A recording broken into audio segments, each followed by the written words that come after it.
কোরআন দেখেন কি তথ্য দেয়। আপনি শুধু যে ভাববেন যে কোরআন শুধু নামাজের কথা বলে, দেখেন কি তথ্য দিচ্ছে। 1973 সালে কার্ল ভন ফ্রিচ নামে একজন বিজ্ঞানী মৌমাছির উপরে সে গবেষণা চালায়। তিনি গবেষণা চালিয়ে গোটা পৃথিবীতে চাঞ্চল্য সৃষ্টি করেন এবং তিনি একটা বইও লেখেন। সে বইয়ের নাম হচ্ছে দ্য ড্যান্সিং বিজ।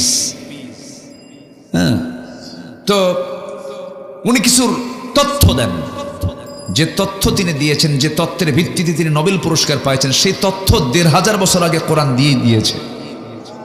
যেরকম সুবহানাল্লাহ। তাহলে বলেন উনি কি তথ্য দিয়েছেন না তথ্য পাচার করেছেন? তথ্য নিয়েছেন, এখান থেকে তথ্য নিয়েছেন, কোরআন থেকে নিয়েছেন। যেরকম তিনি সর্বপ্রথম ফটোগ্রাফির মাধ্যমে প্রমাণ করে দেখিয়েছেন মূলত ফিমেল ওয়ার্কার মধু সংগ্রহ করে। ফিমেল ওয়ার্কার বি যেগুলো, স্ত্রী মৌমাছি যেগুলো, সেগুলোই মধু সংগ্রহ করে, এটা তিনি নির্ণয় করলেন। অথচ 1500 বছর আগে আল্লাহ রাব্বুল আলামিন ফিমেল ওয়ার্কার বি যে মধু সংগ্রহ করে তা কোরআনে বলে দিয়েছেন। এখানে আলেম উলামা আছেন, দেখেন আমি স্ত্রী মৌমাছির কথা আল্লাহ পাক কেমন করে বলেছেন। আল্লাহ রাব্বুল আলামিন বলেন, وَأَوْحَى رَبُّكَ إِلَى النَّحْلِ أَنِ اتَّخِذِي مِنَ الْجِبَالِ بُيُوتًا وَمِنَ الشَّجَرِ وَمِمَّا يَعْرِشُونَ। জোরে বলুন আল্লাহু আকবার। আল্লাহ মৌমাছিকে, আল্লাহ স্ত্রী মৌমাছিকে ইঙ্গিত করলেন, ওহী দিলেন, তাকে জানান দিলেন, আনিত্তাখিদি মিনাল জিবালি বুয়ুতান। ইত্তাখিদি মুযাক্কার নয়, মুয়ান্নাসের সিগা, স্ত্রীলিঙ্গ। এটা মুয়ান্নাস না।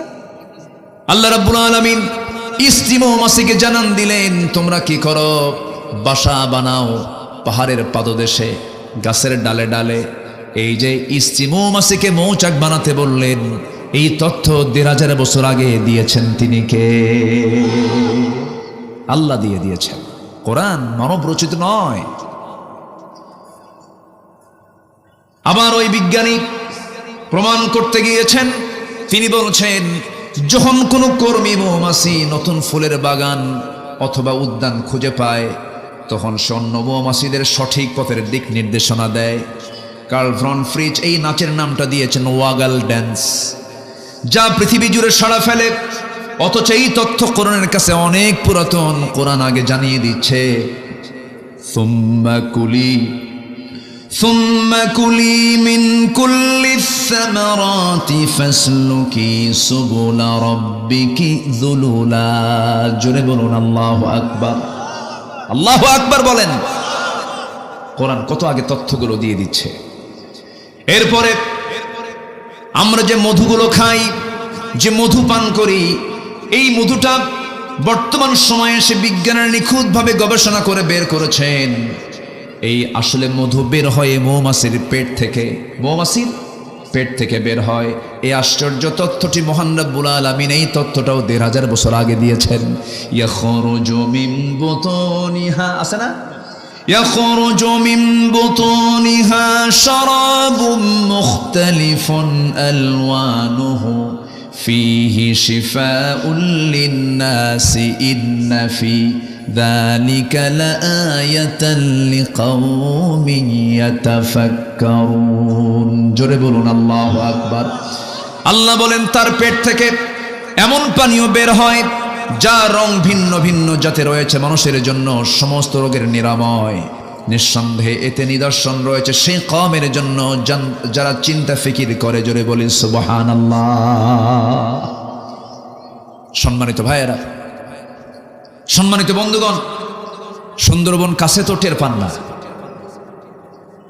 এই সুন্দরবনের যে মধু আর আপনার ঘরের পাশে যে মধু, দিনরাত তফাৎ, কিন্তু ওটা ফ্রেশ বেশি, ওটা আরো বেশি কার্যকরী। আচ্ছা, এখানে 1 কেজি মধুর দাম কত? মাত্র 800-1200 কোনো মধু হয়? আচ্ছা ঠিক আছে, 2000-ই ধরেন, 1 কেজি মধু ধরেন 2000। কিন্তু 1 পাউন্ড মধু বানাতে, গবেষণায় এসেছে 1 পাউন্ড মধু বানাতে 550 মৌমাছিকে প্রায় 20 লাখ ফুলে ভ্রমণ করতে হয়। সুবহানাল্লাহ বলবেন না? এদের যদি দিন লেবার অনুযায়ী যদি না হতো তাহলে কি করতেন? কর কি কথা কি বুঝতেছেন আপনারা? পাখা তো নাই আমাদের, ওর তো পাখা আছে। আল্লাহু আকবার। 550 মৌমাছিকে প্রায় 20 লাখ ফুলে ভ্রমণ করতে হয়। সেখানে একটা কর্মী মৌমাছিকে 80,000 কিলোমিটার পথ অতিক্রম করতে হয়। 80,000 কিলোমিটার। অন্য একটা গবেষণার তথ্যে এসেছে প্রায় 14,50,000 কিলোমিটার পথ অতিক্রম করলে পরেই 1 পাউন্ড মধু বের হতে পারে, যা গোটা পৃথিবীকে 3 বার প্রদক্ষিণ করা যাবে। গোটা পৃথিবী 3 বার ঘোরা যাবে। এই পরিমাণ ভ্রমণ করতে হয় মৌমাছিকে, 550 মৌমাছিকে 1 পাউন্ড মধু তৈরি করার জন্য। এখন বলেন মধুর দাম কত? 1200, 1200, 12,000, 12 লাখ দাম দিতে পারবেন আপনি? আল্লাহু আকবার। আর সেই মধুর ভিতরে যারা ভেজাল দেয় তাদের 10 বার ফাঁসি হওয়া দরকার, একবার না। আগের যুগের দাদারা হসপিটাল চেনে নাই।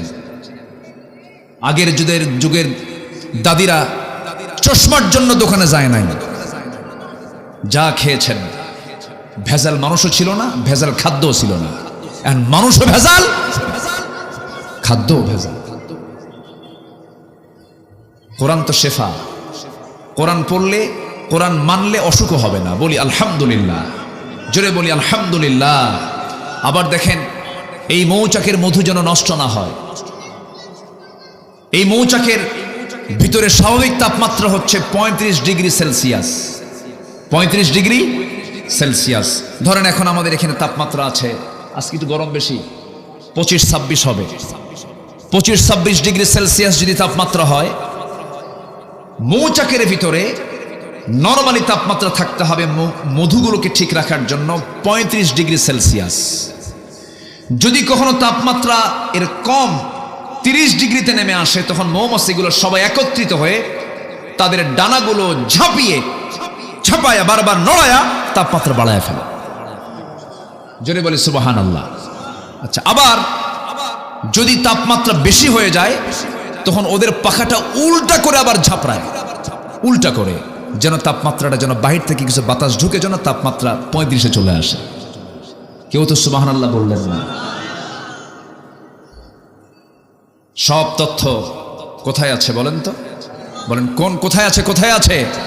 এই তো প্রাণী গেল, আকাশ নিয়ে আল্লাহ রাব্বুল আলামিন কথা বলেছেন। আমি কাতার থেকে বছর 2 আগে আসতেছিলাম, দোহা থেকে আমি ঢাকা আসতেছি। তো কাতার এয়ারওয়েজে আমি বিমানে উঠি, এরকম মনে হয়নি কখনো। দিনের বেলা, দুপুরবেলা 11টার দিকে বিমান আমার, তখন আকাশে আমি নিচের দিকে মেঘমালার দিকে তাকালাম। যতদূর চোখ যায় শুধু মেঘের বিশাল স্তর। তো ভাবলাম যে বিশাল এই যে মেঘমালার কি ওজন আছে নাকি? আমি জানতাম না। ওরে এটা আবার কি? এটা কি ক্রিকেট খেলতেছে নাকি? ও মাশাআল্লাহ, একটা অটিস্টিক মানুষ। হ্যাঁ, কর্মের প্রতি তার কি আগ্রহ! মাশাআল্লাহ। এর তো বাদাম সবগুলো একসঙ্গে নিয়ে ওর দাম দেওয়া দরকার। যে একজন নেন না, একজন নেন, একজন নিয়ে তাকে দিয়ে দেন। জি আমার বন্ধুগণ, তো আমি আসতেছিলাম, মেঘগুলো দেখে ভাবলাম যে এর ওজন আছে নাকি। একটু সার্চ করলাম, একটু গবেষণায় চলে গেলাম। বিজ্ঞান বলছে কিছু কিছু মেঘমালা আছে, কিউমুলিনুম্বাস নামে কিছু মেঘমালা আছে, যাদের ওজন হলো শুধু মন না, ton ton, lakh lakh ton ওজন। জোরে বলি সুবহানাল্লাহ। ঝুলাই রাখছেন কে? কার উপরে? শূন্যের উপরে। কার মাথার উপরে? বলেন কার মাথার উপরে? একটু হুঁশ হয় না? আমাদের হুঁশ হবে কোন দিন? একটা দিনের জন্য কি আল্লাহ তাআলা কখনো একটা মেঘখণ্ড, মেঘমালা ফেলে দিয়েছেন? যদি আল্লাহ পাক মাঝে মাঝে এরকম করে ফেলতেন, কেউ কি বিল্ডিং বানাতো? বিল্ডিং বানাতে আরেক বিপদ হয়ে যেত।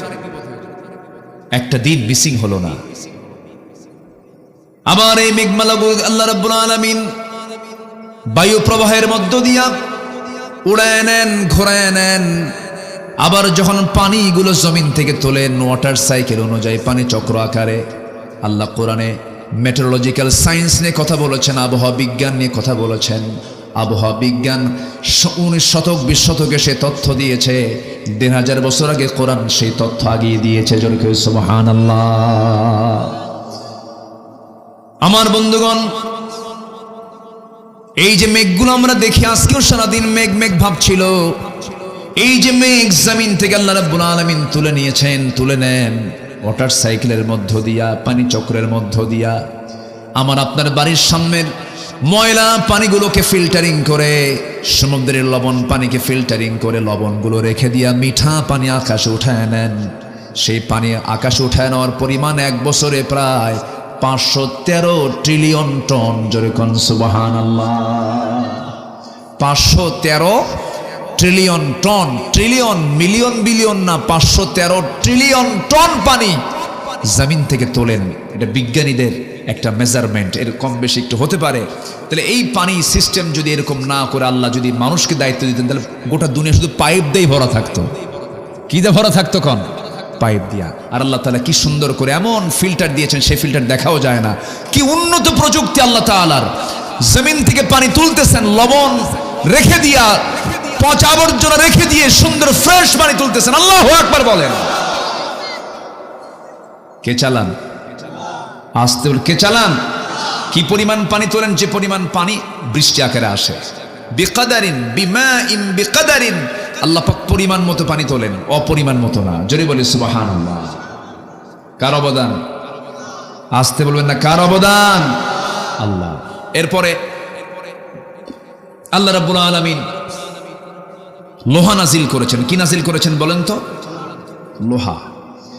এই লোহা আমরা জানি যে এই লোহাটা কোন জায়গা থেকে আসছে। আমাদের ধারণা হয়তো পৃথিবীতেই ছিল না। এই লোহার অবস্থান পৃথিবীতে নয়। এই লোহা একচুল পরিমাণ লোহা পৃথিবীর কেউ বানাতে পারে নাই।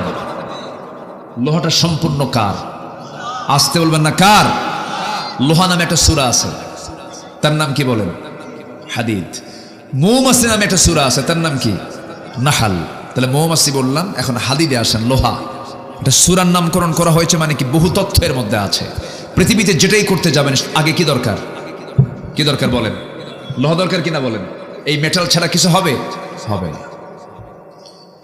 এই লোহা, আধুনিক বিজ্ঞান বলতেছে লোহার সৃষ্টি পৃথিবীতে নয়। লোহা এসেছে বহির জগৎ থেকে, অর্থাৎ আকাশ থেকে। কারণ পৃথিবীর পরিবেশ লোহা উৎপাদনের জন্য অনুপযোগী। কেননা সূর্যের তাপমাত্রা লোহা উৎপাদনের জন্য যথেষ্ট নয়। সূর্যের কেন্দ্রের তাপমাত্রা 15 মিলিয়ন ডিগ্রি সেলসিয়াস। সূর্যের কেন্দ্রের তাপমাত্রা, সূর্যের যে সেন্টার, সেই কেন্দ্রের তাপমাত্রা হচ্ছে 15 মিলিয়ন ডিগ্রি সেলসিয়াস। সূর্য কেউ তো আল্লাহু আকবার বললেন না। মানুষের কি ক্ষমতা আছে সূর্যের কাছে যাওয়ার? ক্ষমতা আছে? আচ্ছা। আর সূর্যের পৃষ্ঠে অর্থাৎ ফটোস্ফিয়ারের তাপমাত্রা হচ্ছে 5.5 থেকে 6,000 ডিগ্রি সেলসিয়াস। অথচ লোহা উৎপাদনের জন্য আনুমানিক দরকার হচ্ছে 5 বিলিয়ন ডিগ্রি সেলসিয়াস। লোহা উৎপাদন করতে গেলে যে তাপমাত্রা লাগবে, সে তাপমাত্রার পরিমাণ হলো 5 বিলিয়ন ডিগ্রি সেলসিয়াস। বিজ্ঞানীদের ধারণা, কোন সুপারনোভা থেকে বিস্ফোরণ হয়ে এই লোহা এই দুনিয়ায় তার আগমন ঘটতে পারে। মহান রব্বুল আলামিন আজ থেকে 1500 বছর আগে লোহা যে নাজিল করেছেন তা জানিয়ে দিয়েছেন। সুবহানাল্লাহ বলবেন না? আল্লাহ রব্বুল আলামিন বলেন, وَأَنزَلْنَا الْحَدِيدَ فِيهِ بَأْسٌ شَدِيدٌ وَمَنَافِعُ لِلنَّاسِ। সূরাতুল হাদিদ আয়াত নাম্বার 25। আল্লাহ রাব্বুল আলামিন বলছেন, আমি লোহাটা আকাশ থেকে নাজিল করেছি। জোরে বলি সুবহানাল্লাহ। তাতে রয়েছে ফিহি বাসুন শাদীদ, তাতে রয়েছে প্রচন্ড শক্তি। ওয়া মানাফিউ লিন-নাস, এবং মানুষের জন্য অনেক উপকার। উপকার আছে না নাই? আবার এই লোহা দিয়া যদি আকাম কুকামও করে তারও সুযোগ আছে না নাই? আসতে বলবেন না, আছে না নাই? আচ্ছা, আপনি বড় আলেম, ভালো কোনো ব্যক্তিকে পাহারা দিবেন, তার পাহারার জন্য অস্ত্রের দরকার আছে না নাই বলেন তো? অস্ত্র নিয়ে দাঁড়ায় থাকলেন, সে অস্ত্র ভালো মানুষের উপকারে আসছে। আবার এই অস্ত্রই যদি আপনি, অর্থাৎ শিশুর হাতে আপনি যদি চাকু তুলে দেন আপেল কাটার জন্য, সে কি আপেল কাটবে না হাত কাটবে? হাত কাটবে। সে আপেলের, তখন আপনি কিন্তু ওই ছুরি দিয়ে আপনি আপেলই কাটবেন, আপনি হাত কাটবেন না। তো আজকে এই যে লোহাটা আল্লাহ পাক দিয়েছেন, এই লোহাটার উপকারিতা প্রত্যেকটা কাজেই প্রয়োজন। আল্লাহ পাক এই জন্য এই মেটাল নামে একটা সূরা নাজিল করেছেন। তাহলে এখন বলুন, কোরআন কি শুধু ধর্মীয় কিতাব না সব কিছু বলে? বলেন, কোরআন কি শুধু এক কথা বলে না সব কথা বলে? সব কথা বলে। কি চান আপনার মধ্যে? শুধু আমি যদি সায়েন্স নিয়ে কথা বলতে যে গোটা রাত যাবে, শেষ হবে না। সম্মানিত ভাইয়েরা, আসুন আমরা সেই জায়গায় চলে যাই যেখানে আমি তেলাওয়াত দিয়ে শুরু করেছিলাম। 6টা কাজ করলে পরে আমরা সত্যবাদীর সার্টিফিকেট পাবো এবং মুত্তাকির সার্টিফিকেট পেয়ে যাব। এর মধ্যে 1 নাম্বার হলো আমরা ঈমান আনবো কার উপরে? মোট কয়টা ঈমানের ক্লাস? মোট কয়টা? 5টা। মনে আছে না? এই 5টার সমন্বয়ে হয়ে ঈমান আনতে হবে। একটাকে অবিশ্বাস করলে পরে কাম হবে না, কোরআন কাঙ্ক্ষিক মানলে কাম হবে না। একটু কান লাগাবেন, মনোযোগ দিয়ে শুনবেন। আমি আজকে খুব খুশি হয়েছে, আজকে আপনারা আমাকে অনেক আগে উঠে দিয়েছেন, মানে মঞ্চে খুব আগে ভাগে উঠতে পেরেছে। আমি খুবই আনন্দ পাচ্ছি আজকে, জানেন। এরকম যদি প্রত্যেকটা কমিটি হতো, আমি যে কি খুশি হতাম, কিন্তু পারি না। মমিন সিং নামক একটা এলাকা আছে আমার দেশে, মমিন শাহী। মাহফিলে গেছি, রাত 8টার দিকে গেছি। বললো হুজুর খাওয়া দাওয়া করেন, লেপ কম্বল দিলাম, ঘুমান। তো বললাম আমার উঠাবেন কখন? গত বছর বক্তা, প্রধান বক্তা যে সময় উঠছে তার 1 ঘন্টা আপনি আগে উঠবেন। আমাকে 2:30টার দিকে ডাক দিন। ডাক দিয়ে বললো হুজুর আপনি 3টায় উঠবেন আলোচনায়। গত বছর প্রধান বক্তা উঠছিল 4টায়, এবার একটু প্রমোশন হয়েছে। রাত কয়টায়? 3টায়। বলেন তো, সে রাত 3টায় ওয়াজ হয় না আওয়াজ হয়? আলোচনা না আলোচনা? এই হচ্ছে অবস্থা। ম্যাক্সিমাম মাহফিলগুলোতে টাইম সিলেকশনের অভাবে মাহফিলটা মরে যায়, মাহফিলটা প্রাণহীন হয়ে যায়। সব মাহফিলে লেখা থাকে প্রধান বক্তা, কিন্তু মাহফিলে যে হয়ে যায় শেষ বক্তা, সবার শেষে উঠায় দেয়। আদর্শ মাহফিলের বৈশিষ্ট্য হলো তার টাইম সিলেকশনে খুব অনড় থাকতে হবে। লোক কি আসলো না আসলো ওটা বিষয় না। পরীক্ষার সময় মতো, নামাজ সময় মতো, মাহফিলের সময় মতো, ঠিক কিনা? এটা উচিত। চট্টগ্রামে আমার গত পরশুদিন মাহফিল ছিল। চট্টগ্রামে বাংলাদেশের সবচাইতে বড় মাহফিল যেটা, প্যারেড ময়দান। 2000 সালে ছিলাম আমি ছিলাম ওই মাহফিলের শ্রোতা।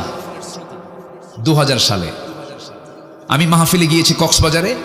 আমি ইচ্ছে করে সেদিন একদিন আমি মাহফিল রাখিনি, ভাবলাম যে প্যারেড ময়দানে মাহফিল অংশগ্রহণ করে আলোচনা আজকে শুনবো। আলোচনা করেছিলেন বিশ্বনন্দিত আলেমে দ্বীন আল্লামা শহীদ আল্লামা সাইদ রাহিমাহুল্লাহ। তো সেই প্যারেড ময়দান 18 বছর ধরে বাতিল গোষ্ঠী জিম্মি করে মাহফিলকে তারা বন্ধ করে রেখেছিল। 18 বছর 1.5 যুগ মাহফিল করতে দেয়নি। 1977 সালে মাহফিল শুরু হয়, 2006 সাল পর্যন্ত একটানা আল্লামা সাইদ রাহিমাহুল্লাহ তিনি মাহফিল করেছেন 5 দিন ব্যাপী। কয়দিন ব্যাপী? একজন 5 দিন করে 29 বছর তিনি একটানা করেছেন। 2007 সাল বন্ধ হলো। ওই সময় থেকে এই 24 সাল পর্যন্ত, 25 সাল পর্যন্ত, 24 সাল পর্যন্ত ফেরেশতারা বন্ধ রাখছিল। বুঝেন নাই? সেখানে আমি আলোচনায় উঠছি। সেদিন আমি চিফ মেহমান প্রথম দিনের। আল্লামা, আমি তো নগণ্য গোলাম, এলেম কালাম তেমন নাই, মানুষ ডাকে যাই। আমি তো জানি আমি আব্দুল্লাহ আমিন, আমার কুদ্দুর কি আছে? লা ইলমা লানা ইল্লা মা আল্লামতানা, কিচ্ছু নাই। ওই বাবার সঙ্গে আগে হাটে যেতাম। আগে তো ডিজিটাল মেশিনে মাপতো না, আগে মাপতো হলো যে বাটখারা দিয়া, দাড়ি পাল্লা দিয়ে মাপতো। তো বাটখারাগুলো পাশে যেটা ওজন, ওটা পাশে রেখে দিত। আমি দেখতাম, আব্বাকে বলতাম ওগুলো কি? আব্বাকে, আব্বা ওটাই দিয়ে মাপে। সবচেয়ে বেশি ওজন যেটা 5 কেজি নিচে, তার উপরে 2 কেজি, তার উপরে 1000 গ্রাম, তার উপরে 500 গ্রাম, তার উপরে 200 গ্রাম, তার উপরে 100 গ্রাম, তার উপরে 50 গ্রাম, এর উপরে 25 গ্রাম, এর উপরে 20 গ্রাম, এর উপরে 10 গ্রাম। আমি হলাম সেই 10 গ্রাম। বুঝেন নাই? 10 গ্রাম সবার উপরে থাকে, কিন্তু ওজন টোজন তেমন নাই। মানুষ ডাকে, যাই। সেখানে আমি আলোচনা উঠেছি কয়টা? 8:45। 8:45 চিফ মেহমান, 8:45 আলোচনা উঠছি। জাস্ট 9:30 থেকে 9:40 মাহফিল শেষ। মাহফিল শেষ, এশার আজান শুরু, নামাজ পড়ে সবাই বিদায়। এটাই তো উচিত ছিল, কিন্তু আমার দেশে এই কালচারটা নাই। তবে এই মাহফিল আমার কাছে খুবই চিত্তাকর্ষক মনে হয়েছে, আমি খুবই খুশি হয়েছে। আল্লাহ তুমি মাহফিল কমিটিকে এর জন্য উত্তম জাযা দিয়ে দাও। জোরে বলি আল্লাহুম্মা আমিন। আমি কি আলোচনা চালাবো? জোরে বলি ইনশাআল্লাহ। তাহলে ঈমান আনবো কার উপরে? মোট কয়টা বিষয়ে? 5 বিষয়। ব্যাখ্যামূলক দিতে পারবো না, এক রাত তো। এই ঈমানের উপরে যদি আমি আলোচনা চালাই 2 ঘন্টা পার হবে। জাস্ট আমরা জানি আল্লাহ, পরকাল, ফেরেশতা, কিতাব, নবী সব মিলে ঈমান। এর মধ্যে একটা বাদ দিলে ঈমান থাকবে না। আমার বন্ধুগণ, ঈমান তো আমরা ঠিকই আনলাম, কিন্তু ঈমানের ফলাফল হলো আমার দেশের মানুষ মাত্র 5% নামাজ পড়ে। 95% মুসলমানের নামাজের কোনো খবর নাই। এর জন্য কিছু দরবারও দায়ী আছে। আমার দেশে বহু দরবার আছে যে দরবারের মুরিদ হলে নামাজ লাগে না। আছে কিন্তু, আছে না নাই? পানির তলে মোমবাতি, বাও বাতাসে নেভে না, বাবার নামে হালকা দিলে ওযু গোসল লাগে না। আছে? মোল্লা মুন্সি নামাজ পড়ে, মারিফত তো বুঝে না, বাবার নামে হালকা দিলে সতর ঢাকন লাগে না। সতরও নাই, গোসলও নাই, ওযু না, ওটিকে মানুষ না জানোয়ার? এরকম কিন্তু বহু আছে। খান জাহান আলী রহমতুল্লাহের কবরে বাগেরহাট যাচ্ছিলাম, সেই পিরোজপুর যাচ্ছিলাম, মোরেলগঞ্জ সামনে পেলাম, ভাবলাম যাই, একটু ভিতরে যাই। দরজার মোড়ে দেখি এক মোসারু দাঁড়ায় আছে। মোসারু এরকম মানে মোটা, 3 ইঞ্চি মোটা মোষ, হাইব্রিড জাতের মোষ, হাইব্রিড একদম মোটা মোষ, মানে শয়তান দেখতে ওই রকমই, চোখ লাল টকটকা। তাহলে কি খাইছে কন্ত? বোঝাই তো যায়, ওর গাঁজা কয় না, কয় সিদ্ধি। আবার কেউ কেউ এটা নাকি বেহেশত থেকে আসছে, বেহেশতের গাছগুলো। এটা কত বড় শয়তান এগুলো। তা আমি ওই জুতাটা হাতে নিয়ে ভিতরে ঢুকতেছি, জুতা নিয়ে ঢুকতেছি হাতে নিয়ে, কারণ জুতা তো আমার দেশে চুরি হয় না নাকি? আসতে কয়, যদি চুরি হয় কি না বলেন? মসজিদে আমি আগে না জুতা আগে? বলেন, জুতা আগে না রাখলে তো নামাজই হবে না আপনার। বিশাল টেনশন। জুতা পিছনে রাখলেই টেনশন। আপনি তসবিহ পড়তে নিয়ে ভাববেন জুতা আছে তো, সামনে রাখলে আর মোটামুটি জুতার দিকে একবার নজর দিবেন, সেজদার দিকে একবার নজর দিবেন। এই হলো মসজিদের সিকিউরিটি। পৃথিবীতে একটা মাত্র দেশে জুতা চুরি হয়, তার নাম কোন দেশ বলেন? বাংলাদেশ। মানে পায়ের তলার জিনিসও থাকে না। আমরা কোথায় আছি? তো আমি জুতা হাতে নিয়ে আসতেছি, বলতেছে যে আপনি জুতা নিয়ে ঢুকতেছেন কেন? আপনি জানেন না এটা পাক দরবার শরীফ? বললাম যে জুতা যে রাখবো, জুতা যদি চুরি হয়ে যায়, কি চুরি হয়ে যাওয়ার চিন্তা করে আপনি দরবার নষ্ট করবেন আপনি? আমি বললাম তো আমি তো রসুলের দরবারেও গেছি, আমি নবীজির মাকবারা জিয়ারা করেছি, জুতা হাতে নিয়ে করেছি বেটা। তা আমার দিকে চোখ বড় করে তাকায় আছে। সম্মানিত ভাইয়েরা, আমার দেশে অধিকাংশ মাজারগুলোতে শয়তান বসে থাকে, শয়তান। সময় এসেছে এখন 1.5 হাত লাঠি দিয়ে পিটায়া হাত পা ভেঙ্গে গুঁড়ো করে দেওয়া দরকার বেদবদের। নামাজ নাই তো এদের, নামাজও পড়ে না, সেজদা দেয় মাজারে গিয়ে। এই মস্তক কার জন্য? আসতে বলবেন, এই মস্তকটা কার জন্য? এই মস্তক শুধুমাত্র একজনকে দেওয়া যাবে। তিনি কে? তিনি কে? কাউকে দেওয়া যাবে তাকে ছাড়া? দিলে কি জান্নাত না জাহান্নাম? মাথা নিচু করা জায়েজ? এই মাথা নিচু মানে রুকু। রুকু করব কাকে? ওয়ারকাউ মা'আর রাকিঈন। রুকু কারো সামনে করা যাবে না, রুকুও করা যাবে না, সেজদাও করা যাবে, রুকুও করা যাবে না, সেজদাও করা যাবে না। আমার নবীজির তায়েফের ময়দানের একটা কথা মনে হলো আমার। তায়েফে আমার নবীজি দাওয়াত দিতে গেছেন, মক্কায় দাওয়াত ইয়াজ বন্ধ। আবু জেহেল নিবন্ধন বাতিল করছে, দলও ব্যান্ড করছে, রসুলকে গৃহবন্দীও করছে। কোথায় যাবেন? আমার নবীজি বুক ভর আশা নিয়ে ভাবলেন, বনু সাদে তো আমি তায়েফ দিয়ে গেছি, আমার দুধমা ঘরে আমি গিয়েছি বহুবার, তায়েফের কথা তার মনে হয়ে গেছে। খুব সুন্দর এলাকা, আপনারা যারা গেছেন প্রচুর ফল হয়, তায়েফের ফল গোটা পৃথিবী সাপ্লাই হয়, এটা নবীর দোয়ার ফসল। আমার নবীজি তায়েফের ময়দানে গিয়া বুক ভরা আশা নিয়ে যখন কালিমার দাওয়াত দিতে গেলেন, আমার নবীজি দাওয়াতের ফলাফল পেয়েছেন ফুল না পাথর? ফুল না পাথর পেয়েছেন? পাথর পেলেন, এমন পাথর মারা হলো রাসূলের সাথে। উচ্ছৃঙ্খল যুবকদের লেলিয়ে দেওয়া হলো, শয়তান মুরব্বীগুলো নিজেরা আগায় না এসে উচ্ছৃঙ্খল যুবকদেরকে লেলিয়ে দিয়েছে। চোকা চোকা পাথর হাতের মধ্যে নিয়ে শত শত যুবক আমার রাসূলকে পাগল মনে করে পাথর মারা শুরু করে দিয়েছে। নবীজির হাতের মধ্যে হাত ঢুকলে পরে তুলার মতো নরম যে হাত ছিল নবীজির কোমল দেহে, পাথরগুলো যখন গিয়ে পড়ল, ফিনকি দিয়ে রক্ত পড়া শুরু হয়ে গেছে। যে নবীজি রাস্তায় হাঁটলে পরে দিনের বেলা সূর্যের কিরণে নবীজি যেন না ঘেমে যান, আল্লাহ পাক সূর্যের নিচে মেঘখণ্ড সবসময়ের জন্য রেখে দিতেন। সেই নবীজির দেহে পাথর মারতে মারতে রক্তাক্ত হয়ে পড়লেন রাসূল, জমিনে লুটিয়ে পড়লেন, নবীর পাশে কেউ নাই, সেন্সলেস হয়ে গেলেন। মালাকুল জিবাল এসে, পাথরের ফেরেশতা এসে বলতেছে, ইয়া রাসূলুল্লাহ, এই যে দুই দিকের পাহাড় দেখা যায়, চাপা দিয়া শেষ করে দেব, আপনি শুধু অর্ডার করুন। রাসূল বলেন, না না, লা বাল আরজু, না, বরং আমি আশা করি যে লোকগুলো আজকে আমাকে রক্তাক্ত করে জমিনে ফেলে দিয়েছে, আমার মনে হয় এদের সন্তানরা সব কালেমাওয়ালা হয়ে যাবে। জোরে বলি সুবহানাল্লাহ, আমি মাফ করে দিলাম। নবীজি সেই জায়গা থেকে বের হলেন।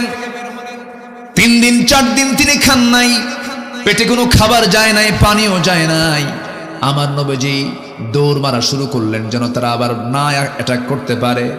সামনের দিকে যেতে যেতে সিরাত ইবনে হিশাম গ্রন্থে এসেছে, সামনে একটা আঙ্গুর বাগান পেলেন, আঙ্গুর বাগানের ভিতরে ঢুকে পড়লেন। আমার নবীজি মাথা চক্কর মেরে আর পারলেন না, রক্ত শূন্যতায় ভুগছেন, দেহ থেকে রক্ত ঝরেছে। আমার নবীজি যখন তিনি জমিনে লুটিয়ে পড়লেন, চিত হয়ে পড়ে গেলেন, ওই আঙ্গুর বাগানের একজন কেয়ারটেকার দূর থেকে লক্ষ্য করেছে কে যেন আসলো, ভিতরে পড়ে গেছে। সামনে গিয়ে দেখে আমার নবীজির শরীর থেকে রক্ত এখনো ঝরতেছে। ওই কেয়ারটেকারের মধ্যে মায়া হলো, দয়া হলো, এত সুন্দর চেহারার মানুষ তো কোনোদিন দেখি নাই, সুন্দর চেহারার মানুষ, দয়া হলো, মায়া হলো। আঙ্গুর বাগান থেকে থোকা থোকা কয়েকটা আঙ্গুর হাতের মধ্যে পেড়ে নিয়া চিপে চিপে চিপে চিপে মোটে 1 গ্লাস আঙ্গুরের রস তৈরি করে নবীর সামনে দিয়ে বলছে, যুবক, এই রসটা পান করো, নচেত তুমি মরে যাবে, জীবনের শক্তি তুমি হারিয়ে ফেলবে। আমার নবীজির হাতে যখন দেওয়া হলো, কাপা কাপা হাতে আমার নবীজি 1 গ্লাস আঙ্গুর নিলেন, বিসমিল্লাহ বলে 3 ঢোকে পান করলেন। 3 ঢোকে পান করার পরে আমার নবীজি মুস্কি হাসি মেরে চোখটা খুলে ওই যুবকের দিকে তাকায় বলছেন, যুবক, তোমার নামটা তো আদ্দাস, তাই না? আদ্দাস মনে মনে চিন্তা করে, আমাকে দেখলো না, আমাকে চিনলো না, আমার কোনো কিছুই জানে না, অথচ সেই লোকটা আমার নামটা বললো কেমনে? রাসূল এবার বলছেন, তুমি কি চিন্তা করো ও আদ্দাস? তোমার গ্রামের বাড়ির নাম হলো নিনুয়া, নিনুয়া নামক গ্রামে তোমার জন্ম। আরো আশ্চর্য হয়ে চিন্তা করে, আমার গ্রামের নামটা বললো কেমনে? এবার রাসূল বলছেন, তুমি কি চিন্তা করো ও আদ্দাস? তুমি যে গ্রাম নিনুয়াতে জন্মগ্রহণ করেছো, সেই গ্রামে জন্মগ্রহণ করেছেন আল্লাহর পয়গম্বর ইউনূস আলাইহিস সালাতু ওয়াস সালাম। এবার আদ্দাসের টনক নড়ে গেল, এত তথ্য জানলো কেমনে লোকটা? এবার বলতেছে, যুবক, আমার নাম বললে, আমার গ্রামের নাম বললে, আমার গ্রামের হিস্টোরি শত শত মাইল দূরে, তোমার তো জানার কথা নয়, তোমাকে কে বললো, কে জানায় দিল? এবার রাসূল বলছেন, আদ্দাস, একজন নবীর কাছে আরেকজন নবীর খবর থাকতেই পারে। জোরে বলি সুবহানাল্লাহ। আদ্দাসের বুঝতে দেরি হলো না। আদ্দাস এবার রাসূলকে লক্ষ্য করে বলছেন, ওরে মুহাম্মদ, তুমি মনে হয় আল্লাহ আব্দুল্লাহর পুত্র মুহাম্মদ, যার কথা শুনেছি মক্কায় তার জন্ম, তুমি কি সেই ব্যক্তি নাকি? আমি সেই ব্যক্তি। সঙ্গে সঙ্গে লাফ মেরে গিয়ে নবীর দু পায়ে দুটো হাত রেখে সেজদা দিয়ে রাসূলকে ধন্য করবে খ্রিস্টানি কায়দায়, রাসূল চান্স দিলেন না, সঙ্গে সঙ্গে সরে গিয়ে আদ্দাসের দুইটা হাত শক্ত করে ধরে বুকের সঙ্গে বুক লাগায় দিলেন। সুবহানাল্লাহ বলবেন না? বিশ্বনবী সেজদা নিয়েছেন, আর এই বদমাইশরা সেজদা নেয়, হাত পা ভেঙ্গে গুঁড়া করে দেওয়া দরকার। আমার নবীজি বললেন, আদ্দাস ওঠো, বুকের সঙ্গে বুক লাগায় দিলেন আর বললেন, তুমিও বান্দা আমিও বান্দা, আল্লাহু আকবার, তুমিও বান্দা আমিও বান্দা, আমার কাছে ওহী আসে আর তোমার কাছে ওহী আসে না। ইন্নামা আনা বাশারুম মিসলুকুম ইউহা ইলাইয়া আন্নামা ইলাহুকুম ইলাহুন ওয়াহিদ। আমার কাছে ওহী আসে, তোমার কাছে ওহী আসে না। যখন রাসূল তাকে বুকের সঙ্গে জড়িয়ে ধরলেন, আদ্দাস বলছে, আপনি আল্লাহর নবী, বিন্দু পরিমাণ কোনো সন্দেহ নাই। জোরে বলে সুবহানাল্লাহ। আমার ভাইরা, এই জন্য ঈমান এনেছি আমরা, কোনো শিরকির কাছে যাওয়া যাবে না, বেদাতের কাছে যাওয়া যাবে না, কোনো কুফরি হালতের পরিবেশে যাওয়া যাবে না। ঈমানকে ফ্রেশ রাখতে হবে, নামাজ ঈমানদার হতে হবে। আমার দেশে নামাজ ঈমানদার বেশি না বেনামাজ ঈমানদার বেশি? বেনামাজি ঈমানদার, কিন্তু ঠিক আছে, বেনামাজি ঈমানদার না। কেমনে কি বলবো বলেন, বলাই তো মুশকিল। বেনামাজি ঈমানদার নাকি? জটিল ব্যাপার না? হুজুর নামাজ নাই তো কি হয়েছে, আমার কি ঈমান নাই? আছে কিনা, আছে কিনা? ওদের চাপা আরো শক্ত না দুর্বল? ওদের সব চাপা কিন্তু আরো শক্ত। নামাজ না পড়ুক কিন্তু ঈমান আছে। না না, নামাজ যার মধ্যে নাই সে ব্যক্তি প্রকৃত ঈমানদার হতে পারে না। কারণ রাসূল বলেছেন, আল ফারকু বাইনাল মুমিন ওয়াল কাফির তারকুস সালাহ। হাদিসটা বড় ভয়ঙ্কর। একজন কাফির এবং একজন মুমিনের মধ্যে পার্থক্য সৃষ্টি করে দেয় হলো নামাজ। নামাজহীন জীবন যাপন করা যাবে না। কিয়ামতের দিন সর্বপ্রথম বান্দাকে আল্লাহ রাব্বুল আলামিন জিজ্ঞাসা করবেন, কি বিষয় নিয়ে বলেন? আরো জোরে বলেন, কি নিয়ে বলেন? নামাজ। আমার নবীর শেষ কথা ছিল দুনিয়া থেকে বিদায়ের আগে, কি বলেন? নামাজ। নামাজ ছাড়া যাবে না, নামাজকে বাদ দেওয়া যাবে না। আল্লাহ রাব্বুল আলামিন সুন্দর করে বলছেন, যারা নামাজকে অবহেলা করবে, নামাজ নিয়ে যারা অবহেলা প্রদর্শন করবে, তাদের জন্য ওয়াইল নামক দোজখ আছে। আল্লাহ রাব্বুল আলামিন বলেন, যারা পারেন ঠোঁট মিলে আমার সঙ্গে ঠোঁট মিলায় বলুন, ফাওয়াইলুল লিল মুসাল্লিনাল্লাযীনা হুম আন সালাতিহিম সাহুন আল্লাযীনা হুম ইউরাউনা ওয়া ইয়ামনাউনাল মাউন। জোরে বলুন আল্লাহু আকবার। ওই সমস্ত লোকের জন্য ওয়াইল, ওই সমস্ত লোকের জন্য জাহান্নাম, যারা লোক দেখানো নামাজ পড়ে, নামাজও পড়ে কিন্তু লোক দেখানো নামাজ পড়ে, অবহেলা করে নামাজ পড়ে, তাদের জন্য জাহান্নাম। নামাজ যার নাই তার তেমনি জাহান্নাম। কি ঠিক আছে না?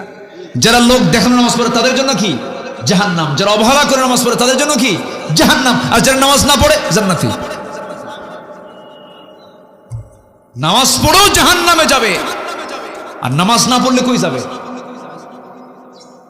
সেখানে কোনো প্রশ্নই নাই। কোরআনকে প্রশ্ন করুন, কোরআন বলো জাহান্নামে যাওয়ার কারণগুলো কি কি?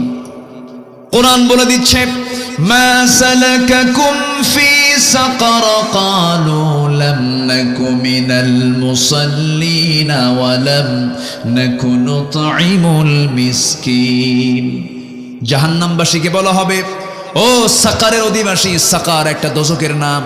দোজখের নাম মোট কয়টা বলেন? বলেন কয়টা? 7টা। মোট 7টা দোজখ, এর মধ্যে সাকার নামক একটা দোজখ।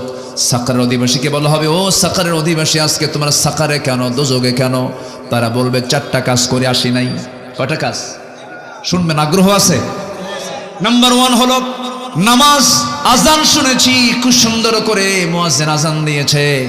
আজকে মাগরিবের নামাজ এখানে নতুন মসজিদে পড়েছি। এখানে মসজিদ হয়েছে না একটা, মাগরিবের নামাজ, এটা প্রথম নামাজ হয়েছে না? প্রথম মাগরিবের নামাজ আজকে হয়েছে, বলি আলহামদুলিল্লাহ।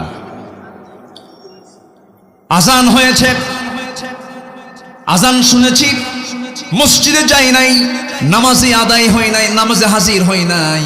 আজকে সেই জন্য আজকে আমরা সাকার নামক দোজকে। তাহলে চিন্তা করে দেখুন, জাহান্নামে যাবার 1 নাম্বার কারণ হলো কি? ছেড়ে দেওয়া। বলেন, নামাজ ছেড়ে দেওয়া। তাহলে আজকে আমার দেশের সবচেয়ে বড় অপরাধ কি হচ্ছে বলেন? কি ছেড়ে দেওয়া? নামাজ ছেড়ে দেওয়া। এই অপরাধটা বড়, সবচেয়ে বড় অপরাধ। এই চিন্তা কারো নাই, এই চিন্তা নিয়ে কেউ কথা বলে না। অথচ আল্লাহ রাব্বুল আলামিন বলছেন রাষ্ট্র গঠন করবা, 4টা আইন দিচ্ছে। 1 নাম্বার আইন হলো তোমরা রাষ্ট্র গঠন করার সঙ্গে সঙ্গে জাহান্নাম থেকে বাঁচার জন্য জাতিকে নামাজের ব্যবস্থা করে দিবা। জোরে কোন সুবহানাল্লাহ। কার কথা? মোল্লার কথা না, আল্লাহর কথা। ইম্মাক্কান্নাহুম ফিল আরদি আকামুস সালাহ ওয়া আতাউয যাকাহ ওয়া আমারু বিল মা'রুফ ওয়া নাহাউ আনিল মুনকার ওয়া লিল্লাহি আকিবাতুল উমুর। জোরে বলি আল্লাহু আকবার। আমার বন্ধুগণ, এই জন্য নামাজ আমরা ছাড়ব না। নামাজ কি কখনো বাদ দেওয়া যাবে না। আল্লাহ রাব্বুল আলামিন আগে ঈমান আনতে বললেন। সেই ঈমানটা হতে হবে কি? ঈমান, ঈমানের কিছু গুণ আছে, মুমিনের কিছু গুণ আছে, সেই গুণগুলো অর্জন করতে হবে। আল্লাহ পাক সূরা মুমিনুন দিয়েছেন। আমি কি শেষ করে দেব নাকি? এই যে উঠলো কেন এই লোকটা? কি ব্যাপার কি? হ্যাঁ, বসছে তো। হ্যাঁ বসেন, বসেন না। উঠি। কত কাজ, কত দিকে আমরা করি। গত 2 বছর আগে আমি কক্সবাজার থেকে মাহফিল করে আসতেছি। চকরিয়ার মোড়ে দেখি বিশাল প্রজেক্টর নিয়ে সব বিশ্বকাপ খেলা দেখতেছে। তা রাত 2টার দিকে হঠাৎ করে আমাকে একজন ফোন দিয়েছে। ফোন দিয়ে বলে, হুজুর আমি আপনার খুব ভক্ত, ওয়াজ শুনি, তো আজকে একটি স্পেশাল দোয়া চাচ্ছে। কি? হুজুর আমি 2 রাকাত নফল নামাজও পড়েছি, আমার দল আর্জেন্টিনা যেন জিতে। তাহলে দেখেন, ওর গোটা রাতের তপস্যা হলো ওর আর্জেন্টিনা যেন জিতে। কত সময়, কত দিকে আমাদের খরচ হয় ভাই। আপনি কি জানেন এটা জনসভা নয়, এটা ইবাদতের জায়গা। বলি আলহামদুলিল্লাহ। এটা এখন কিসের জায়গা বলেন? ইবাদতের জায়গা। এই জায়গাটা একসময় আমার আপনার জন্য জান্নাতের কারণ হতে পারে। বিশাল একটা সুযোগ, একটা বিশাল চান্স। এটা আমরা কেউ হাতছাড়া করবো না। জোরে বলি ইনশাআল্লাহ। সবাই বসুন। আমি খুবই খুশি, লোকজন নড়াচড়া করছেন না, যারা আছেন বসে আছেন। বলি আলহামদুলিল্লাহ। সম্মানিত ভাইয়েরা, তাহলে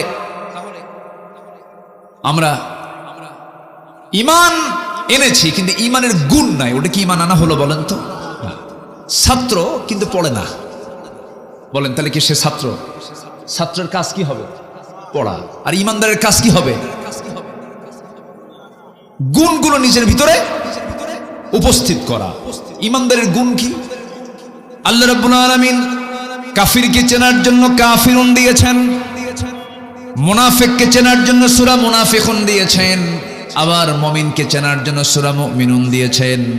যারা পারেন ঠোঁট মিলিয়ে বলুন, সওয়াব পাবেন। قد أفلح المؤمنون الذين هم في صلاتهم خاشعون والذين هم عن اللغو معرضون والذين هم للزكاة فاعلون والذين هم لفروجهم حافظون। প্রকৃত মুমিন কারা? 1 নাম্বার হলো যারা নামাজটাকে অত্যন্ত খুশুর সঙ্গে আদায় করবে। নাম্বার 2 হলো যারা অনর্থক কোনো কথা মুখ থেকে বের করবে না, বেফাঁস কোনো কথা বলবে না। ইমানদারদের কথা হবে জমির দলিলের মতো। জমির দলিল লেখক যেমন দলিল লিখতে নিয়ে 1000 বার চিন্তা করে লেখে, কোনো ভুল লেখে না। দাগ নাম্বার ভুল করলে দলিল বাতিল, সিএস নাম্বার ভুল করলে পরে দলিল প্রশ্নবিদ্ধ হয়ে যাবে। দলিল লেখক যেমন দলিল করতে নিয়ে যেমন নিখুঁত করে বারবার দেখে দেখে চেষ্টা করে লেখেন, ইমানদার যখন চলবে তার কথা হবে জমির দলিলের চাইতে অত্যন্ত যত্নশীল। সে মুখ থেকে বেফাঁস একটা কথাও বলবে না, অযাচিত কোনো কথা মুখ থেকে বের হবে না। মিথ্যা তো দূরেই থাক, অপ্রয়োজনীয় কোনো কথা মুখ থেকে বের হবে না। ইমানদারের প্রত্যেকটা জিহবার ব্যাপারে কে রেকর্ড করেন বলেন? আসতে বলেন না, কে রেকর্ড করেন? মা ইয়ালফিযু মিন কাওলিন ইল্লা লাদাইহি রাকীবুন আতীদ ওয়া ইয়ালামু খাইনাতাল আ'য়ুনি ওয়া মা তুখফিস সুদূর। জোরে বলুন আল্লাহু আকবার। এজন্য কথা আগে না চিন্তা আগে? ভালো করে বলেন, কথা আগে না চিন্তা আগে? চিন্তা আগে। এই জন্য আমার চরিত্র সুন্দর করার জন্য আবার একটা মাস স্পেশাল দিয়েছেন, তার নাম হলো রমজান মাস। জিহ্বা ঠিক কর, কি ঠিক কর? জিহ্বা ঠিক করো, খাবার ঠিক করো, খাবার কন্ট্রোল করো, পরিমিত খাও, নিয়ন্ত্রিত জীবনে চলে আসো। ইবাদতের জন্য একটা সাইকেল করে দিয়েছেন রমজান মাস। তাহাজ্জুদটা পড়ো, নামাজের প্র্যাকটিস করো, শেষ রাত্রে ওঠো, খাবার খাও, কোরআন তেলাওয়াত করো, সুন্দর করে একটা মাস ট্রেনিং নিয়ে বাকি 11 মাস চালায় নাও। আল্লাহ চান প্রত্যেক বান্দা জান্নাতে যাক, কিন্তু বান্দা জাহান্নামে যাবে আল্লাহর দোষে না বান্দার দোষে? কার দোষে? বান্দার দোষে। বান্দা নিজেই জাহান্নামে চলে যাবে। আল্লাহ বলছেন, বান্দারে কথা থেকে, মুখ থেকে বেফাস কোনো একটা কথাও বলবা না, যা বলবা চিন্তা করে আগে বলবা, কারণ তোমার কথার ব্যাপারে একদিন জিজ্ঞাসিত হবে। আমার বন্ধুগণ, মুখ থেকে কথা যখন বের হতে হয় সেই সময় চিন্তা করে কথা বের করতে হয়, কিন্তু যারা অহংকারী হয় তাদের মুখ থেকে বেফাস কথাই বের হয়। যারা বদমাইশ শ্রেণীর হয় তাদের চরিত্র ফুটে ওঠে কিসের মধ্যে বলেন? কথার ভিতরে। দেখেন না ছাত্রগুলো কি সুন্দর করে, আমাদের সন্তানরা বলতেছে কোটার কয়দিন থাকে, আমরা মেধা খাটায় আমরা চাকরি পাই না, এই বৈষম্য দূর করা হোক। জবাবে একটা দায়িত্বের জায়গায় বসে কি পরিমাণ প্রাউড হলে পরে বেফাস কথা মুখ থেকে বের হতে পারে। বলতেছে রাজাকারের নাতিপুতিরা চাকরি পাবে, কয় নাই? বলেন এই পতনের পিছনে এই কথা কি ছোটখাটো কোনো বিষয়? বলেন ছোটখাটো কোনো বিষয়? কথা কি জিনিস দেখেন, একটা কথা, একটা অহংকার পতন ত্বরান্বিত করেছে, ঠিক কিনা? আল্লাহ বলছে ইমানদার হবা আগে জিহ্বার লাগাম ধরো। ওয়াল্লাযীনা হুম আনিল লাগযি মুরিদুন, বাজে কোনো কথা মুখ থেকে বলবা না। 16 বছর টেলিভিশন খুললি এক প্রতিবন্ধী নেতা দেখতাম, ওই নোয়াখালী বাড়ি, প্রতিবন্ধী এক নেতা দেখতাম, খালি মাইক পেলেই বলতো খেলা হবে। কি এরকম বলতো না? বদমাইশ। যশোরী ছিল তো, যশোরী ছিল, কোন দিক দিয়ে কে পার করে দিছে আল্লাহ জানে। আমরা পালাই না। 16 বছর আমাদেরকে রাজাকার বলে গালি দিয়েছিল ওরা। আমরা একটাও পাকিস্তান যাই নাই। হিন্দুস্তানের রাজাকাররা সব হিন্দুস্তানে গিয়ে বসে আছে। কি আমরা কেউ পালাইছি? আমরা চোর না, আমরা চুরি করে নিয়ে যে পালাবো। আমরা বুক দেব, পিঠ দেব না। দেশে আছি, দেশেই থাকবো। বাড়িওয়ালা একজন, চোর 10 জন। হুঙ্কার কারটা বেশি শক্তিশালী? বাড়িওয়ালা। চোর 10 জন হয়ে লাভ নাই। বাড়িওয়ালা একটা শুধু ধর মারবে দৌড়, কারণ ও যে চোর। ও কি চোর? আমরা বাড়িওয়ালা থাকবো, আমরা চোর হব না। জোরে বলি ইনশাআল্লাহ, আরো জোরে বলি ইনশাআল্লাহ। এই জন্য জিহ্বাকে নিয়ন্ত্রণ করার দরকার আছে না নাই? আচ্ছা, নামাজ ঠিক করব, জিহ্বা ঠিক করব। ওয়াল্লাযীনা হুম লিয-যাকাতি ফাঈলুন, মালের যাকাত দাও, তোমার মাল কখনো নষ্ট হবে না, তোমার সম্পদের বরকত কখনো ফুরাবে না। বড়ই গাছের মতো, বড়ই গাছের ডাল কাটলে আবাদ তুলে নিয়েছেন, কুল পেরে নিয়েছেন, কেটে ফেলেছেন ডাল, পরবর্তীতে কুল কম ধরবে না বেশি ধরবে? বেশি ধরবে। ঠিক তেমনি যাকাত তুমি দিয়ে দাও, তোমার সম্পদ আরো বাড়বে। আল্লাহু আকবার বলেন। তা না দিয়া হলমার্ক খাইছে, শেয়ার বাজার খাইছে, কি খায় নাই? খায় নাই। একদম সাগর চুরি করেছে, পার হতে পারে নাই। ভাঙ্গা হেলিকপ্টার নিয়ে বসেছিল যে দরবেশ আসবে, দরবেশ আসতে পারে নাই। দরবেশ আবার নৌকায় ছুটছে গুল করে। কোস্টগার্ড ধরে ফেলে বলতেছে আইনমন্ত্রীকে, 2 জন গেছে একসাথে, আইনমন্ত্রীকে দেখে বলতেছে স্যার সিনসি চলেন, থানায় চলেন। আইনমন্ত্রী কয় আমি কি একা আসছি নাকি? আমি তো জামাতের সাথে আসছি। কে? কই যে বসে আছে, কে মাথার চুল কালো, লুঙ্গি পড়া দেখি, গেঞ্জি পড়া। লোকটা কে? দাড়িও নাই। কে লোকটাকে? ভালো করে দেখো, ভান ধরছে ও দরবেশ। ওরা আলেমদেরকে উলঙ্গ করতে চেয়েছিল, আল্লাহ ওদেরকে ন্যাংটা করে ছেড়েছেন। ইতিহাস একটা জীবন্ত ইতিহাস, আমাদের শিক্ষা নেওয়ার দরকার আছে না নাই? এখনো কিন্তু চাঁদাবাজি কিছু চলে। শিক্ষা নিন, এক দৌড়ে দিল্লি গেছে। এক দৌড়ে কোথায় গেছে? দিল্লি। পেট হজম হবে না, হারাম খেয়ে হজম হবে না। আমরা যদি কিছু করতেই চাই, আমরা আখিরাতের জন্য করব। জোরে বলি ইনশাআল্লাহ, আর জোরে বলি ইনশাআল্লাহ। আল্লাহ কবুল করুন। যারা লজ্জাস্থানের যারা হেফাজত করবে, আপনি কোনো মহিলার দিকে চেয়ে আছেন, আপনার স্ত্রীর দিকে কেউ চেয়ে থাকুক লোলুপ দৃষ্টিতে, আপনি কি পছন্দ করবেন? পছন্দ করবেন না। যদি মানুষ হন তাহলে পছন্দ করবেন। আর কিছু অমানুষ আছে, বউ নাচায়া বেড়ায়, এরকম কিছু অমানুষ আছে না নাই? ও তো মানুষ ও হাইওয়ান, ও কুকুর। বউ সুন্দরী বউ পর পুরুষকে না দেখলে ওর ভালোই লাগে না। হোন্ডা নিয়ে ঘোরে, হোন্ডা নিয়ে ঘোরে, একদম সে শিরোমণি। শিরোমণি আছে নাকি? তাহলে আসে তো না, আছে মানে ভুল ভুল কই নেই তো না। আচ্ছা, ফুলতলা শিরোমণির বাইপাস একদম রূপসা নদী থেকে, রূপসার ব্রিজ থেকে শুরু করে এক টান মারে R15। কি R15 উঠায়? এখন তো হোন্ডার সাউন্ড নাই। যত দামি হোন্ডা, সেই হোন্ডার সাউন্ড গুলো কম এখন, মানে সাউন্ড কম। আগের হোন্ডা কোম্পানি ভটভট ভটভট আওয়াজ হতো হেলিকপ্টারের মতো, এখন তো আওয়াজ নাই। বউ সুন্দরী নিয়ে হুন্ডায় তুলবে, মানুষ দেখবে না, হুন্ডার তো আওয়াজ নাই। মেকারকে বলে তাড়াতাড়ি পাইপ সারা, স্যালেঞ্জার আউট কর, আওয়াজ বের কর, বউ আমার দেখাতে হবে। হুন্ডায় তোলে, অর্ধলগ্ন বউটাকে হুন্ডার পেছনে তোলে। এখনকার হুন্ডার সাইজে তো নাই, সমান না তো। প্যাসেঞ্জার এবং ড্রাইভিং সিট একদম 3 তলা আন্ডারগ্রাউন্ড। কি ঠিক আছে না? পিছনের সিটে একদম 3 তলায় তুলে থাকে বউরে, আর ও থাকে একদম মাটির তলে। মানে পর্দায় থাকা দরকার যার, ও নাই, ও গেছে মাটিতে। দুই দিকে পা দিয়া বসে, এক টান দিল, জাতি হতবাক হয়ে গেল যে কি গেল।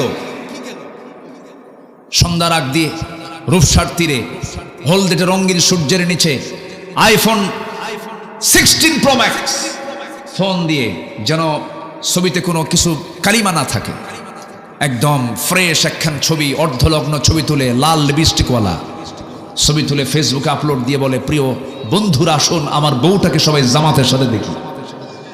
যেরকম নাউজুবিল্লাহ, এরকম কিছু লম্পট মার্কা কিছু পুরুষ আছে না নাই?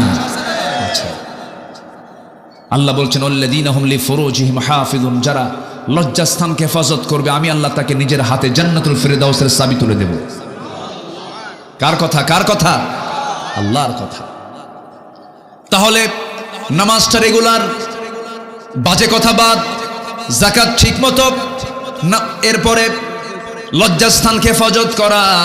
নাম্বার 5 হলো ওয়াল্লাযীনা হুম লিআমানাতিহিম ওয়া আহদিহিম রাউন, আমানত ঠিক রাখা, ওয়াদা ঠিক রাখা। রাষ্ট্র ক্ষমতা একটা আমানত, রাষ্ট্র ক্ষমতা একটা কি আমানত। ঠিক ছিল নাকি? ঠিক ছিল? হ্যাঁ। এরপরে নাম্বার 6 হলো ওয়াদা ঠিক রাখা। ওয়াদা একটা গুরুত্বপূর্ণ বিষয়। নির্বাচনের আগে বলেছিল একজন নেত্রী, আমার দেশে একজন নেত্রী নির্বাচনের আগে বলেছিলেন, আগামী নির্বাচনে ক্ষমতা আসলে পরে মদিনার সনদে দেশ চালাবো। কি বড় একটা ডাহা মিথ্যা কথা কয়, একটা অনিসলামী দলের নেত্রী কয়, ইসলামী দল না কিন্তু, সে বলতেছে মদিনার সনদে দেশ চালাবো। শয়তানরা বিশ্বাস করে না এই কথাগুলো। মদিনার সনদে দেশ চালায় নাই, মোদির সনদে দেশ চালাইছে। তাহলে নয় কেন না বাদ, এগুলোই করেছে ওরা। ওয়াদা ঠিক নাই, আমানত ঠিক নাই, এগুলো ইমানদার হতে পারে না। শেষে নামাজ দেওয়ার শেষ করছেন আল্লাযীনা হুম আলা সালাওয়াতিহিম ইউহাফিজুন, যারা নামাজের ব্যাপারে যত্নশীল হবে, উলাইকা হুমুল ওয়ারিসুন, ওরাই হচ্ছে ওয়ারিস। যেরকম বাবার সন্তান ওয়ারিস, আল্লাহ বলছেন উলাইকা হুমুল ওয়ারিসুন, ওরাই হচ্ছে ওয়ারিস। আল্লাযীনা ইয়ারিসুনাল ফিরদাউসা হুম ফিহা খালিদুন, যার ওয়ারিস হবে, যাকে আমি আল্লাহ তাআলা জান্নাতুল ফিরদাউসের ওয়ারিস বানায় দেব। কত বড় অফার এটা! আসুন সেই গুণগুলো আমরা অর্জন করে আল্লাহ সেই তৌফিক সবাইকে দান করুন। জোরে বলি আল্লাহুম্মা আমিন। আচ্ছা, গেল ঈমান, গেল। এখন আছে কয়টা? 5টা। মোট 6টা কাজ। মোট কয়টা কাজ? ঈমানের ভিতরে আবার কয়টা কাজ? 5টা। এটা তো শেষ করেছি আক্ষরিকভাবে। নাম্বার 2 হচ্ছে 6টা কাজের নাম্বার 2 হচ্ছে প্রিয় জিনিস, প্রিয় মাল, প্রিয় সম্পদ, খরচ করা কার পথে? আল্লাহর পথে। 7 দিন ধরে পকেটে ছেঁড়া 2 টাকা ঘোরে, ফকিরও নেয় না, বিড়ির দোকানদারও নেয় না। 7 দিন ওই টাকা পকেটে আসে। কি করা যায়? শুক্রবারে জুমার নামাজ পড়তে যায়, সামনে একটা বাক্স আসে, ওর তো চোখ নাই, ওর চোখ আছে, ও কথা কয় না। এখন সামনের ওই বাক্স যখন আসে তখন ডানে তাকায় বামে তাকায়, তো দেখলো নাকি, আস্তে করে পকেট থেকে সেনা 2 টাকা ঢুকাই দিয়া কয়, আল্লাহ সব দেওয়ার দরকার নেই, থোয়ার জায়গা পেলাম না, দিয়ে গেলাম। এটা কি প্রিয় জিনিস দান করে? আল্লাহ বলছেন তোমার প্রিয় জিনিস খরচ করো। কোথায় কোথায়? যাবিল কুরবা, নিকট আত্মীয়র জন্য খরচ করো, ওয়াল ইয়াতামা, এতিমদের জন্য খরচ করো। কিন্তু মানুষগুলো আজকে এতিমকেও দেয় না, নিকট আত্মীয়কে না দিয়া চলে যায় হলো মাজার শরীফ। কি ঠিক কিনা? অন্য জায়গায় চলে গেল। নিকট আত্মীয়কে আপনি দিবেন আগে, এতিমকে দিবেন, মিসকিনকে দিবেন, পথিককে দিবেন, সাইলকে দিবেন, অফির রেকাব। আপনি এই সমস্ত খাতগুলো আল্লাহ পাক দেখে দিয়েছেন, খরচ কিন্তু এই জায়গায় করতে হবে। নিজের বোনের সংবাদ রাখে না, ধর্ম বোন বানায়। নিজের ভাইয়ের সংবাদ রাখে না, ধর্ম ভাই বানায়। নিজের মার খবর রাখে না, ধর্ম মা বানায়। আছে না? এই আছে না নাই বলেন তো, আছে না নাই? ধর্ম মা বলতে কোনো কিছু আছে নাকি? ধর্মের বোন বলতে কিছু আছে নাকি? না, এগুলো ভুয়া। এগুলো কি ভুয়া? এগুলো কোনো ভিত্তি নাই, এগুলো হারাম। এগুলো মানবেন না কখনো। নিজের বোনের খবর নেয় না কেন? নিজের বোন বাপ মরে গেছে, সম্পদের জন্য এসে মাঝে মাঝে ভাইকে বলে, ভাই বাপ মারা গেল, 1 যুগ হলো, ফুলতলার মোড়ে 10 কাঠা জায়গা আছে, তোমরা বিল্ডিং করে আসো, সেখানে কি আমাদের হক নাই? তোমরা 2 ভাই, আমরা 2 বোন, সেখানে 3টা ভাগ হবে, তোমরা 2 ভাই 2 ভাগ নিয়ে নিয়েছো, 5 শতক 5 শতক 10 শতক, আমরা তো সেখানে পাই 3.5 করে, দিয়ে দাও। কিন্তু এই কথা বললো কেন? ভাই রাগ করে ওই বোনের সঙ্গে আর কথা বলে না, এমন ভাই বুঝি অভয়নগরে নাই? আছে কি না? আছে। বোনকে দেয় না, আবার বোনের কাছ থেকে ফুসলায় কেমনে নেবে, বিভিন্ন চান্স খোঁজে। মাঝে মাঝে বোনকে দাওয়াত দিয়া পিঠা খাওয়ায়,